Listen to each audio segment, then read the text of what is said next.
Hey, what's up everyone? My name is Miguel. Today I'm going to show you can use Claude Fable 5 to learn anything that you want. Let's get down to this.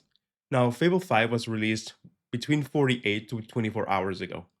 I've had plenty of time to test it out, and as I said in my previous video, this model is not something that's meant for business use cases. It's meant for more long-running tasks, complex tasks, and also simulations. So we're going to do exactly that. Today I'm going to show you how you can use Fable 5 to learn anything that you want. In our case, we're going to be learning more about one of my favorite subjects, which is going to be the solar system. So we're going to be creating the simulation of the solar system from scratch using Fable 5. Now I'm going to draw a figure of the solar system. So in the center, we have the sun, and then we're going to have the planets orbiting all around it. Each single planet will be a 3D model of the actual planet itself, and each planet will also get its own moons. So we're going to be able to look at everything, note down all of the characteristics of the planets, and all of this we'll do with a single prompt to Fable 5. Fable 5 is incredible at 3D simulations and 3D games. So you can use this to boost your learning way up. It's a fantastic tool for very creative people, and you can tell. So I highly encourage you to use Fable 5 as soon as possible before it gets off of the Anthropic plan. Now, to be able to create this, we're going to be using Claude Code in my case. You can also use Cowork if you want to, if you really want to, but I recommend Claude Code. Now, we're going to be turning my diagram into a very simple prompt that you can literally copy and paste. It's going to be in the description of this video. Hey Claude, we're going to be creating a 3D simulation of the entire solar system. I want to be able to pan around the views. I want everything to be 3D. I want the planets to be orbiting in the good direction and spinning in the good direction as well. I want their moons to be orbiting around them. I want to be able to click on the planet and get all of the characteristics of each planet, things like its mass, its radius, things like that, and maybe some cool facts about the planet itself. You can do this using an HTML file or an Next.js application as you see fit. On top of this, you can also add other cool features that you think can be useful for me to learn as much as possible about the solar system. So now we're going to be giving this prompt to Claude Fable 5.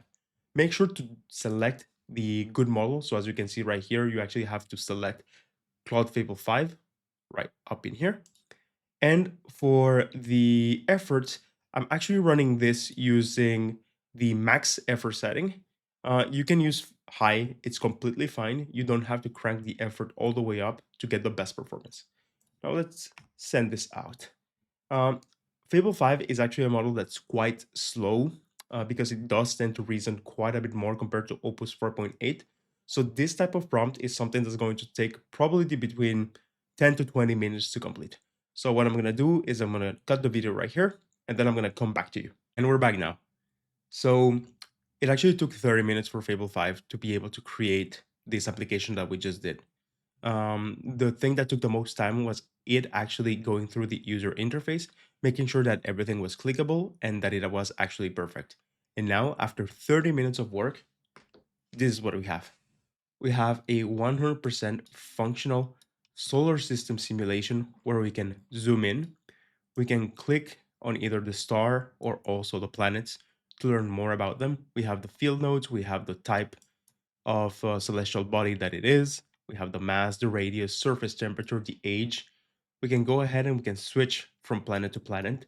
We have all of the moons, well, not all of the moons, but most of the moons for each planet because some of them have hundreds and hundreds of moon. And this actually makes it for a cool educational video game for your kids. So if your kid loves any subject out there, you can actually now just create educational video games for them. Using this type of approach, you can create 3D simulations to learn anything that you want. As you can see, this is completely functional, created with one single prompt. This was not something that was possible in the last probably year or so. We can also turn on and off the orbits, we can turn on and off the labels, we can turn on and off the asteroid belts, we can switch to true scale. And true scale shows you that, well, we're in fact nothing but just little tiny dots flying around in space. Now, I hope that this was useful for you. Go ahead and test Fable 5 for the next coming 12 days because that's how long it's going to be available. each and every single day for the next 12 days, I'm going to come back to you with a new use case on how you can use this fantastic model. Remember, not so many business use cases because you're better off using Opus 4.8 for that. But for everything creative and 3D related, Fable 5 is a no-brainer. Catch you in the next video tomorrow.